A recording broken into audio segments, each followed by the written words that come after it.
ಇದನ್ನು ತಗೊಂಡು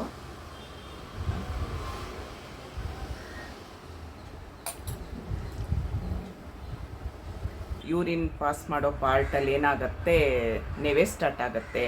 ದಯವಿಟ್ಟು ಕೈ ಮುಗಿದು ಕೇಳ್ಕೊಳ್ತೀನಿ, ಫಸ್ಟು ಡಾಕ್ಟರ್ ಹತ್ರ ಹೋಗಿ ತೋರಿಸಿ. ನಮಸ್ಕಾರ ನನ್ನ ಹಿತೈಷಿಗಳಿಗೆ. ನಾನು ಚೆನ್ನಾಗಿದ್ದೀನಿ, ನೀವೆಲ್ಲ ಚೆನ್ನಾಗಿದ್ದೀರಾ ಅಂತ ತಿಳ್ಕೊಂಡಿದ್ದೀನಿ. ತುಂಬ ಜನ ಕೇಳ್ತಾ ಇದ್ರು, ನಮಗೆ ಯೂರಿನ್ಗೆ ಹೋಗೋ ಜಾಗದಲ್ಲಿ ಸ್ವಲ್ಪ ಪ್ರಾಬ್ಲಮ್ ಇದೆ ಮತ್ತು ವೈಟ್ ಡಿಸ್ಚಾರ್ಜ್ ಆಗ್ತಾಯಿದೆ. ವೈಟ್ ಡಿಸ್ಚಾರ್ಜ್ ಆಗುವಾಗ ಏನಾಗುತ್ತೆ, ನಾನು ಸ್ವಲ್ಪ ತುಂಬ ವರ್ಷದ ಹಿಂದೆ ಅದು ಅನುಭವಿಸಿದ್ದೀನಿ ನಾನು. ಆವಾಗ ಆ ಪಾರ್ಟಲ್ಲಿ ನಮಗೆ ಯೂರಿನ್ ಪಾಸ್ ಮಾಡೋ ಪಾರ್ಟಲ್ಲಿ ಏನಾಗುತ್ತೆ, ನೆವೆ ಸ್ಟಾರ್ಟ್ ಆಗುತ್ತೆ ಮತ್ತು ಒಂಥರ ಹಿಂಸೆ ಆಗ್ತಿರುತ್ತೆ. ಒಬ್ರೊಬ್ರಿಗೆ ವೈಟ್ ಡಿಸ್ಚಾರ್ಜ್ ಗೊತ್ತಿಲ್ದಂಗೆ ಆಗುತ್ತೆ, ಒಬ್ರೊಬ್ರಿಗೆ ಹೊಟ್ಟೆ ನೋವು ಬರುತ್ತೆ, ಹೊಟ್ಟೆ ನೋವು ಬಂದು ವೈಟ್ ಡಿಸ್ಚಾರ್ಜ್ ಆಗುತ್ತೆ. ಕೆಲವೊಬ್ರಿಗೆ ಏನಾಗುತ್ತೆ, ಕೆಟ್ಟ ಸ್ಮೆಲ್ ಇರುತ್ತೆ, ಒಬ್ರೊಬ್ರಿಗೆ ಅದು ವೈಟ್ ಇರುತ್ತೆ, ಒಬ್ರೊಬ್ರಿಗೆ ಯೆಲ್ಲೋ ಇರುತ್ತೆ. ಈ ಥರ ಒಬ್ರೊಬ್ರಿಗೆ ಒಂದೊಂದು ಥರ. ವೈಟ್ ಡಿಸ್ಚಾರ್ಜ್ ಅಂದರೆ ಎಲ್ರಿಗೂ ಒಂದೇ ಥರ ಆಗಬೇಕಂತ ಏನೂ ಇಲ್ಲ, ಒಬ್ರೊಬ್ರಿಗೂ ಒಂದೊಂದು ಥರ ಆಗ್ತಾ ಇರುತ್ತೆ. ಅದಕ್ಕೆ ತುಂಬ ಜನ ಕೇಳ್ತಾ ಇದ್ರಿ, ಏನು ಮನೆ ಮದ್ದು ಮಾಡೋದು, ತುಂಬ ಡಾಕ್ಟ್ರಿಗೆಲ್ಲ ತೋರಿಸಿ ತುಂಬ ನಮಗೆ ಸರಿನೇ ಆಗ್ತಾ ಇಲ್ಲ ಅಂತ ಹೇಳ್ತಿದ್ರಿ. ನಾನು ಅದನ್ನು ಅನುಭವಿಸಿ ಬಂದಿರೋಳು, ಹಾಗಾಗಿ ನಾನು ಏನು ಮನೆ ಮದ್ದು ಮಾಡಿಕೊಂಡು ಸರಿ ಮಾಡಿಕೊಂಡೆ.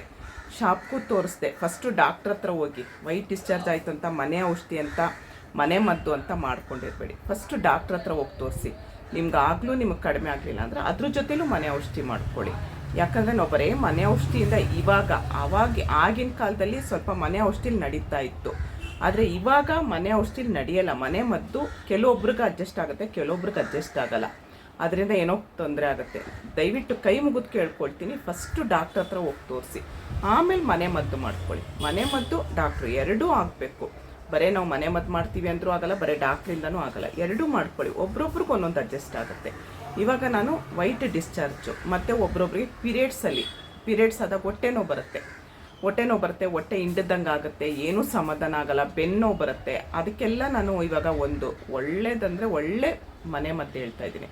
ಎಲ್ಲರೂ ಕೈಗೂ ಸಿಗುತ್ತೆ, ಅದು ಎಲ್ಲರೂ ಮನೆಯಲ್ಲೂ ಇರುತ್ತೆ, ಎಲ್ಲರೂ ಕೈಗೂ ಸಿಗುತ್ತೆ. ಅದೇನು ಅಂತ ಅಂದರೆ ಅಲುವಿರದ್ದು ಒಂದು ಬಲ್ಪ್ ಇರಬೇಕದು, ಒಂದು ಎಲೆ, ಅದು ಅಲುವಿರದ್ದು ಎಲೆ ಅಂತ ಈಗ ಬರುತ್ತಲ್ಲ, ಅದು ಬಲ್ಪ್ ಇರಬೇಕು. ಅದನ್ನು ಒಂದೊಂದು ತೊಗೊಂಡು ಬರಬೇಕು. ತೊಗೊಂಡು ಬಂದು ನಾನು ಹೇಗೆ ಮಾಡೋದು ಅಂತ ಹೇಳ್ತೀನಿ. ಅಲುವಿರ ತುಂಬ ಅಂದರೆ ತುಂಬ ಒಳ್ಳೆಯದು. ಹೆಣ್ಮಕ್ಳಿಗೆ ಕುಮಾರಿ ಗಿಡ ಅಂತಾರೆ, ಹೆಣ್ಣು ಮಕ್ಕಳಿಗಂತಲೇ ದೇವ್ರು ಸೃಷ್ಟಿ ಮಾಡಿರೋ ಗಿಡ ಅದು, ನಮಗೋಸ್ಕರನೇ ಅದು ಕುಮಾರಿ ಗಿಡ ಅಂತೀರ, ಅಲುವಿರ ಅಂತಾರೆ. ತುಂಬ ಅಂದರೆ ತುಂಬ ಒಳ್ಳೆಯದು. ಅಲುವಿರ ಪಲ್ಪು ನಿಮಗೆ ಅದು ರೆಡಿ ಜ್ಯೂಸು ಸಿಗುತ್ತೆ. ಕೆಲವೊಂದು ಕಂಪ್ನಿಯಿಂದ ನಿಮಗೆ ಜ್ಯೂಸು ಸಿಗುತ್ತೆ. ನಾನು ಹೇಳೋದು ಜ್ಯೂಸ್ಗಿಂತ ನಾವು ರೆಡಿ ಮಾಡ್ಕೊಂಡು ಕುಡಿಯೋದು ಒಳ್ಳೆಯದು. ಅದು ಹೇಗೆ ಅಂತ ಈಗ ವಿಡಿಯೋ ನೋಡೋಣ ಬನ್ನಿ. ಯಾರಿಗೆ ಒಳ್ಳೆಯದು ಅದು ಮಾಡ್ಕೊಳ್ಳಿ. ಇದು ಎಲ್ಲ ಹೆಣ್ಮಕ್ಳು ಮಾಡ್ಕೊಳ್ಬೋದು. ಬರೀ ವೈಟ್ ಡಿಸ್ಚಾರ್ಜ್ ಆಗ್ತಿದೆ, ಪೀರಿಯಡ್ಸ್ ಆದಾಗ ಹೊಟ್ಟೆ ನೋವು ಬರ್ತಿದೆ, ನಮಗೆ ಯೂರಿನ್ ಪಾಸ್ ಮಾಡೋ ಜಾಗದಲ್ಲಿ ಸ್ವಲ್ಪ ಪ್ರಾಬ್ಲಮ್ ಇದೆ, ಅದು ಯಾರ್ದು ಅಲ್ಲ, ಎಲ್ಲರೂ ಮಾಡ್ಕೊಳ್ಬೋದು. ತುಂಬ ಒಳ್ಳೆಯದು. ಹೇಗೆ ಮಾಡೋದು ಅಂತ ನೋಡೋಣ. ನೋಡಿ, ಈ ಥರದ್ದು ಒಂದೆಲೆ ತೊಗೊಳ್ಬೇಕು. ಅಲುವಿರದ್ದು ತುಂಬ ಅಂದರೆ ತುಂಬ ಒಳ್ಳೆಯದು ನಮಗಿದು. ಇದನ್ನು ನಾನು ಇಷ್ಟು ತೊಗೊಳ್ತೀನಿ. ನೀವು ಒಂದೆಲೆ ಈ ಥರ ದಪ್ಪ ಇರಬೇಕು ನೋಡಿ, ಇಷ್ಟು ದಪ್ಪ ಇರಬೇಕು. ಇಷ್ಟು ದಪ್ಪ ಇದ್ದರೆ, ಇಲ್ಲ ಇನ್ನೂ ದಪ್ಪ ಇರಬೇಕು, ಇದಕ್ಕಿಂತ ಸಣ್ಣ ಬೇಡ. ನಮಗಿಷ್ಟು ದಪ್ಪ ಇದ್ದರೆ ಏನಾಗುತ್ತೆ, ನಮಗೆ ಪಲ್ಪ್ ಚೆನ್ನಾಗಿ ಬರುತ್ತೆ ಒಳಗಡೆದು. ನಾನು ಇಷ್ಟು ತೊಗೊಳ್ತೀನಿ ನೋಡಿ. ತುಂಬ ನಮಗೆ ಆರೋಗ್ಯಕ್ಕೆ ತುಂಬ ಒಳ್ಳೆಯದು, ನಮಗೆ ಕೂದಲುಗೆ ಒಳ್ಳೆಯದು, ಹೊಟ್ಟೆಗೆ ಒಳ್ಳೆಯದು. ಅದನ್ನು ಫಸ್ಟು ತೊಳ್ಕೊಂಡು ನೋಡಿ, ಈ ಥರ ಸೈಡದ್ದು ತಕ್ಕೊಂಬಿಡಿ ನಿಧಾನವಾಗಿ. ಅದು ವೇಸ್ಟ್ ಮಾಡಬೇಡಿ. ಪಲ್ಪು ತುಂಬ ನಮಗೇನು ಆರೋಗ್ಯಕ್ಕೆ ಒಳ್ಳೆಯದು ಅದನ್ನು ವೇಸ್ಟ್ ಮಾಡಬಾರ್ದು. ತೆಳ್ಳಗೆ ಸಿಪ್ಪೆ ತಕ್ಕೊಳ್ಳಿ, ಫುಲ್ಲು ತಕ್ಕೊಂಬಿಡಿ. ನಿಮಗೆ ತುಂಬ ಅಂದರೆ ತುಂಬ ಒಳ್ಳೆಯದು. ಸ್ವಲ್ಪ ನಿಮಗೆ ಇದು ಕಹಿ ಅನಿಸ್ಬೋದು, ನಾನು ಹೇಳಿದ ರೀತಿ ಮಾಡ್ಕೊಂಡು ಕುಡೀರಿ, ನಿಜವಾಗ್ಲೂ ನಿಮಗೆ ಕಹಿ ಅನಿಸಲ್ಲ.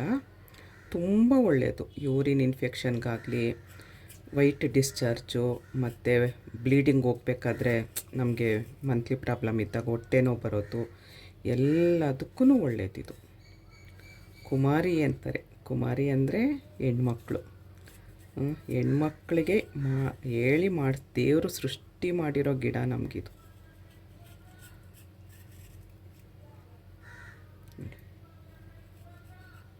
ಈ ಥರ ಫುಲ್ಲು ತಗೊಂಬಿಡಿ, ಒಂಚೂರು ಸಿಪ್ಪೆ ಇರಬಾರ್ದು.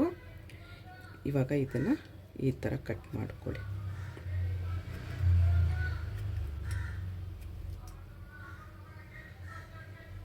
ನೋಡಿ ಈ ಥರ ತಕ್ಕೊಂಡು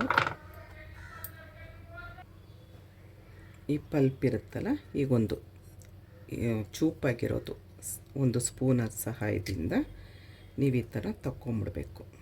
ನೋಡಿ ಈ ಥರ ತಕ್ಕೊಳ್ಳಿ.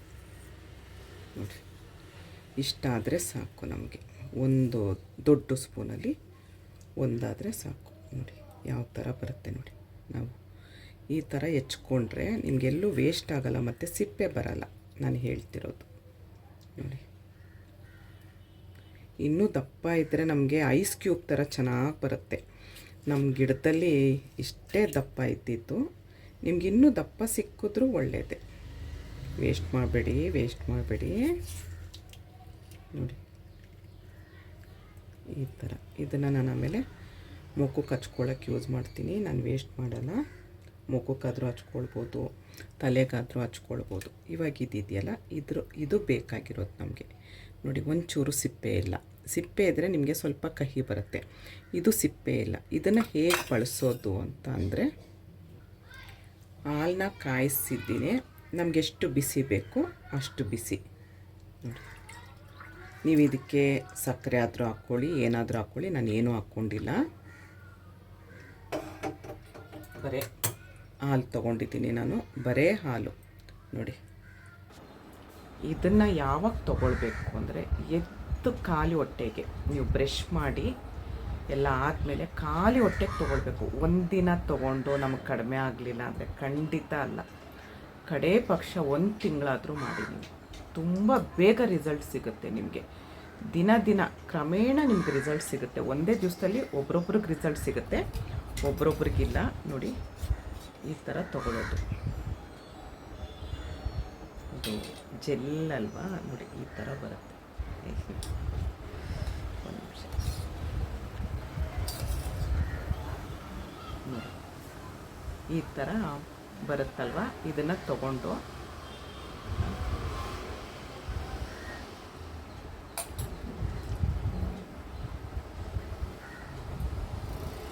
ನುಂಗ್ಬಿಡಿ. ಅವಾಗ ನಿಮಗೆ ಕಹಿಗೆ ಏನು ಅನಿಸಲ್ಲ.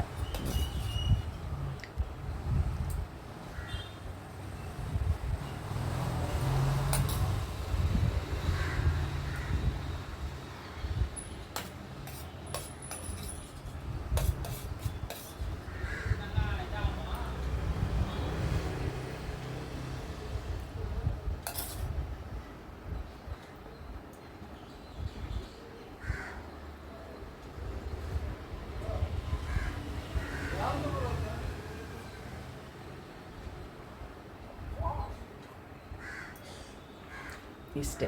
ನನಗೇನೋ ವೈಟ್ ಡಿಸ್ಚಾರ್ಜ್ ಆಗಲಿ, ಹೊಟ್ಟೆ ನೋವಾಗಲಿ, ಬೆನ್ನು ಏನೂ ಇಲ್ಲ. ನಾನು ದಪ್ಪ ಅಲೋವೆರಾ ಎಲೆ ಸಿಕ್ತು ಅಂದರೆ ನಾನು ಯಾವಾಗಲೂ ಮಾಡ್ಕೊಳ್ತೀನಿ. ನನಗೇನೋ ತುಂಬ ಇಷ್ಟ ಇಂಥವೆಲ್ಲ ಆರೋಗ್ಯವಾಗಿರೋದು ತಿನ್ನಬೇಕು ಅಂತ ನನಗೆ ತುಂಬ ಇಷ್ಟ. ನಾನು ಅವಾಗವಾಗ ಮಾಡ್ಕೊಳ್ತೀನಿ. ನನಗೇನೂ ಇಲ್ಲ, ವೀಡಿಯೋಗೋಸ್ಕರ ಮಾಡಿ ತೋರಿಸಿದ್ದೀನಿ ಒಂದು, ಮತ್ತು ನಾನು ಮಾಡ್ಕೊಳ್ತೀನಿ. ತುಂಬ ಜನ ಕೇಳ್ತಾಯಿದ್ರಿ, ಹಾಗೆ ವೀಡಿಯೋನೂ ಆಯಿತು, ನಾನು ಮಾಡಿಕೊಂಡು ತಿಂದಂಗೂ ಆಯಿತು, ಕುಡ್ದಂಗೆ ಆಯಿತು ಅಂತ. ಹಾಲೇ ಕುಡಿಬೇಕು. ಕಾಫಿ ಕುಡಿತೀವಿ, ನಮ್ಗೆ ಹಾಲು ಸೇರಲ್ಲ ಅಂದರೆ ನಾನು ಏನೂ ಮಾಡೋಕ್ಕಾಗಲ್ಲ. ಇದು ಪಲ್ಪ್ ತೊಗೊಂಡು ಹಾಲು ಕುಡಿಲೇಬೇಕು. ಕಣ್ಣು ಮುಚ್ಕೊಂಡು ಅವತ್ತು ಒಂದು ದಿವಸ ಹಾಲು ಕುಡೀರಿ, ನಿಮಗೆ ಅಡ್ಜಸ್ಟ್ ಆಗುತ್ತೆ. ನನಗೆ ಅದಕ್ಕೆ ಹಾಲಿಗೆ ಸಕ್ಕರೆ ಗಿಕ್ಕರೆ ಏನು ಹಾಕ್ಕೊಂಡ್ರೂ ಇಷ್ಟ ಆಗಲ್ಲ, ಬರೇ ಹಾಲು ತುಂಬ ಇಷ್ಟ ಆಗುತ್ತೆ. ಅದು ಕೆನೆ ಇರಬೇಕು.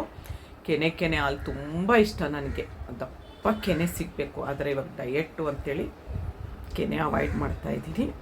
ಬರೇ ಹಾಲು ಕುಡಿದೆ. ನೋಡಿದ್ರಲ್ಲ, ವೈಟ್ ಡಿಸ್ಚಾರ್ಜ್ ಆಗೋದಕ್ಕೆ ಏನು ಮನೆ ಮದ್ದು ಅಂತ. ಸಿಂಪಲ್ ಅಂದರೆ ಸಿಂಪಲ್ಲಾಗಿ ಮನೇಲಿ ಹೇಗೆ ಮಾಡೋದು ಅಂತ. ಅಂಗೈಯಲ್ಲೇ ಅರಮನೆ ಅಂತಾರೆ. ಫಸ್ಟು ನಮ್ಮ ಅಡುಗೆ ಮನೆಯೇ ಔಷಧಿ, ಮೆಡಿಕಲ್ ಸ್ಟೋರ್ ಆಗಬೇಕು. ಆವಾಗ ಯಾವುದು ನಮಗೆ ಆದಷ್ಟು ಕಾಯಿಲೆಗಳು ಹತ್ರ ಬರಲ್ಲ ಅಂತ. ನಾವು ಎಷ್ಟು ಸಾಧ್ಯ ಆಗುತ್ತೆ ಅಷ್ಟು ಮಾಡ್ಕೊಂಡು ಹೋಗೋಣ. ಮುಂದೆ ದೇವ್ರಿಚ್ಛೆ ಏನು ಮಾಡೋಕ್ಕಾಗಲ್ಲ. ನಮ್ಮ ಆರೋಗ್ಯ ನಮ್ಮ ಕೈಯಲ್ಲಿ ಅಲ್ವಾ. ಈಗ ನೋಡಿದ್ರಿ ಹೇಗಿತ್ತು ಅಂತ ವಿಡಿಯೋದಲ್ಲಿ ಕಮೆಂಟ್ ಮಾಡಿ, ಮತ್ತು ಯಾರಿಗಿದ್ದು ಗೊತ್ತಿತ್ತು ಅಂತ ಹೇಳಿ ನನಗೆ ಕಮೆಂಟ್ ಮಾಡಿ. ಇಷ್ಟೊತ್ತು ಈ ವಿಡಿಯೋ ನೋಡಿದ್ರಿ, ಇಷ್ಟ ಆದರೆ ಒಂದು ಲೈಕ್ ಮಾಡಿ, ಶೇರ್ ಮಾಡಿ, ಕಮೆಂಟ್ ಮಾಡಿ. ಧನ್ಯವಾದಗಳು. ಜೈ ಶ್ರೀರಾಮ್.